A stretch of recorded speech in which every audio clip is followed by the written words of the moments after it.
Good morning. My name is Michael Ostrolenk. I'm a transpartisan social entrepreneur and activist in Washington, D.C. I very much appreciate being invited to speak here today. I bring really good news. Despite what we hear in the media and even amongst our own conversations, there's a lot of good things happening both inside the country and in Washington, D.C. Not to say that D.C. is not part of the country, but it's kind of a unique entity in and of itself. So I have a mantra that I use, or I attempt to use. It's that there are no real enemies, only future allies. And it's something that I encourage everyone to hold deep in their heart and in their minds. And it's not something I live fully every day in my activities in Washington, D.C., because there are times where my partisan instincts will emerge, anger will arise. I usually don't act on it, but I'll have these really bad thoughts. But for the most part, I attempt to hold that deep in my heart, and I encourage everyone to do the same. So before I got involved in transpartisan public policy, my background is actually as a transpersonal psychotherapist, trained in somatic psychology as well. And those are two lenses I use in my transpartisan work. Transpersonally, I'm very interested in how the mind is conditioned and we create identities, including political identities. In terms of somatic psychology, the body is a complex adaptive system which has subjective and objective aspects to it. The body politic is also a complex adaptive system, has psychological, cultural, institutional, systemic aspects to it. It's important to hold that in our minds. And those are just two frames that I use when I do the work that I do in Washington, D.C. So my work started in about 2001. My first transpartisan effort was on medical privacy. And I'm really fortunate because I've kind of created my own life and my own work. So I kind of have been able to choose the issues that I want to work on. And I call myself a hole filler. And what I mean by that is people will come to me, we'll have a conversation, I'll say, well, there's a hole that needs to be filled, I'll fill that hole. And the first hole was on medical privacy. So a colleague of mine and early mentor, Jim Turner, who runs Citizens for Health, who actually also wrote a book co-authored with Laura Chickering, which I would highly recommend. It's available here. It's We the People. It's transpartisan exploration of some of the recent issues of the day. But Jim Turner and I met with a lady named Sue Blevins from the Institute for Health Freedom. And Sue said, what do you guys know about HIPAA and the privacy rule? I said, nothing. She says, well, it's not really a privacy rule, it's a disclosure rule, and within a couple of years, we're all gonna lose all our medical privacy. I said, well, this is horrible. I said, is there a coalition? No. I said, I'll create a coalition. So that was like on a Tuesday. By Friday, I started creating a coalition. Consumer groups and medical groups and liberal, progressive, libertarian, conservative. And as a first attempt, and it was actually seemingly successful because we got a court case up to the Supreme Court, which is really kind of cool that they didn't accept it for various reasons I won't go into now, which is unfortunate because now we're all screwed with lack of medical privacy. But it was our first attempt to kind of bridge the divide and create a coalition. The second one was in 2005, and it's the Liberty Coalition, and that coalition still exists today. And it's a coalition of about 94 groups across the political spectrum, from ACLU to Move On to Americans for Tax Reform, the Competitive Enterprise Institute, wide spectrum of groups. Originally created to deal with national ID provision within the Intelligence Reform Act of 2004, 2005. But it extended beyond that, and we started working on Patriot Act and other kind of insults to our Fourth Amendment protections and privacy rights. And the three of us created the Liberty Coalition for a couple of reasons. One, because we needed it, another hole filler, because we needed a left-right permanent coalition to deal with these intrusions to our civil liberties. But I had a secondary reason. I wanted to create relationships all across the political spectrum that would survive over time and thus no longer need me to play that role, and then I can go play another role. The Liberty Coalition still exists, which is great. Relationships are still being developed. I'm still doing it, so I'm not completely successful in having so many relationships developed that they don't need me to play kind of mediating roles between different groups. But it's heading in the right direction, which is really good. Excuse me. So the third effort, and this is kind of cool, and I'm going to ask if you guys even heard about this. A few of us got together and decided across the political spectrum that war with Iran was not a great idea. The war with Iraq kind of sucked for everyone, especially the Iraqis. And war with Iran would be an even worse idea than that. So we put together a coalition effort in opposition to war with Iran. This is 2006 or so, 2007, and support for diplomatic engagement. And we did something which is kind of really cool, and this speaks to the poor showing of our media. We actually had an event on Capitol Hill. We had members of Congress, Republicans and Democrats, experts, kind of doing what I'm doing, talking. We had phones right there, and there were phones in Iran. And American members of Congress and experts, as well as citizens walking by, picking up the phone and having conversations with Iranians. And this is filmed and it's available. But you probably never heard of conversations between American members of Congress and Iranians, right? Which is unfortunate. But which shows two things. One, our media sucks, and media sucks.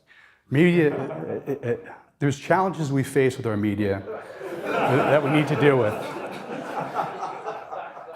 But there are a lot of really good things happening, like the effort to connect the Iranians. And I'll just go through a couple more. We had an effort to audit the Fed. And this was a really cool effort for me. I lean libertarian in my worldview. That's kind of my knee-jerk reaction to a lot of stuff. And I've been tracking the Fed for a long time. And up until 2008, everyone thought the Fed was this just amazing thing that just did amazing stuff, but we don't really know what it does except for good stuff.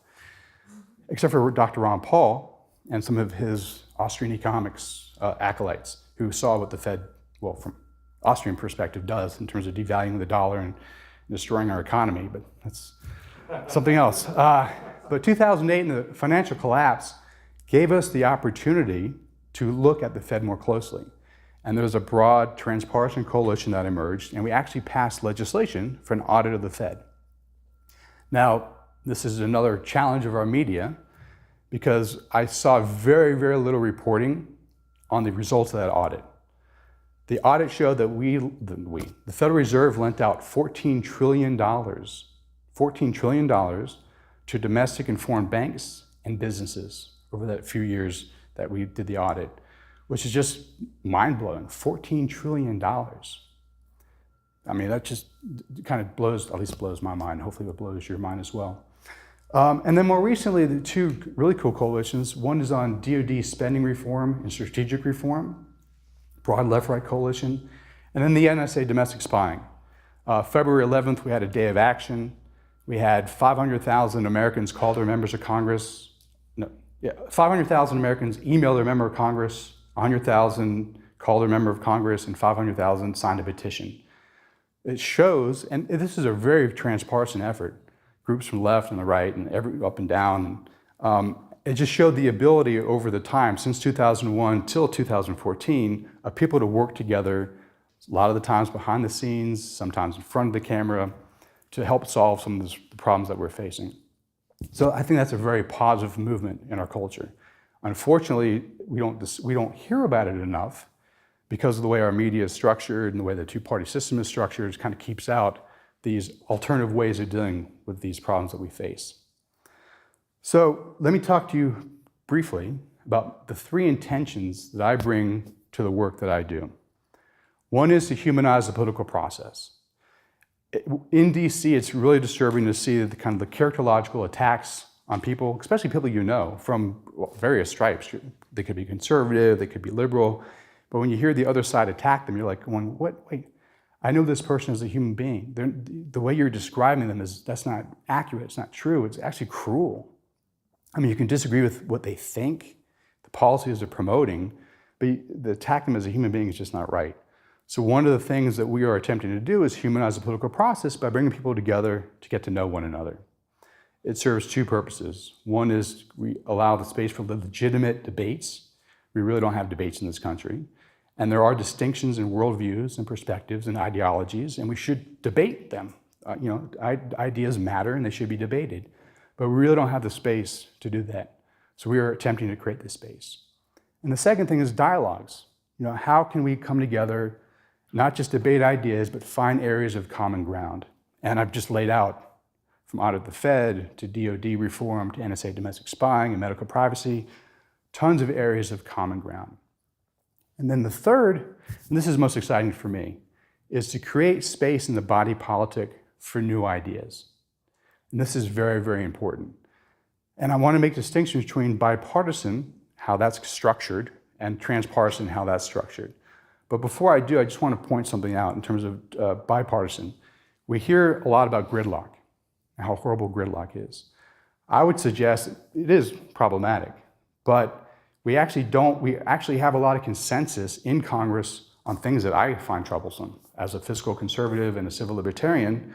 For instance, 3 years ago, I think it was, the NDAA, the National Defense Authorization Act, which was passed by both the House and the Senate, signed by President Obama, had a provision in it which would allow the US military to detain US citizens on US soil indefinitely without due process.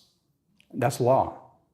That's that blows my mind. That's un-American. I mean, one of the things about us is like due process, not implemented, 100% all the time, but just to throw it away, that's bipartisan consensus for you.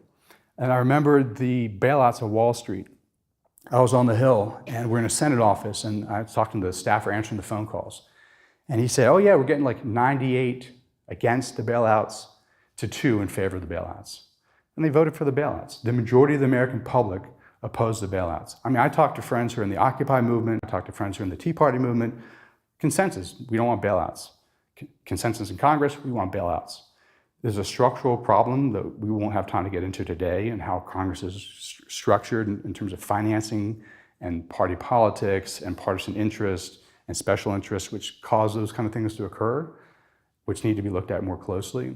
But there's not always gridlock, unfortunately, in those cases. So bipartisan, the way I conceive of it is like a pie. And you split the middle, and on the right is the Republicans and the conservatives, on the left is the Democrats and the liberals. And they argue over that little space in the middle. And that's kind of boring, but that's how we're structured. Like, if you watch the talking head shows, the Republican, the Democrat, and a lot of our debates are organized that way. I would say the transpartisan perspective is spherical. It's not a pie, it's dynamic, it's spherical. It's not limited, it's actually unlimited.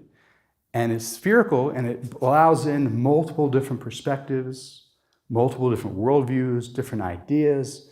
I mean, ideas on economic structures and community and social systems, cultural forms. I mean, it's anything and everything is possible within a transpartisan perspective as opposed to a bipartisan to split the difference. That's what I'm trying to work on with my team, who you've heard today, and there's other people in Washington, D.C., is creating space in the body politic for new ideas to emerge. And we have to allow the space for the new ideas to emerge.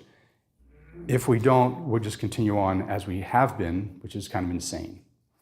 So let me concretize the 3. It's humanize the political process, it's find common ground, and it's create space in the body politic. Let me give you an example of how we actually do this, like how we operationalize this. We've been doing high-level leadership retreats. The last one we did was in Georgia on the defense issue that I mentioned, defense spending. We have it professionally facilitated. Mark Gerzon did that one. Bill Urey has done others for us.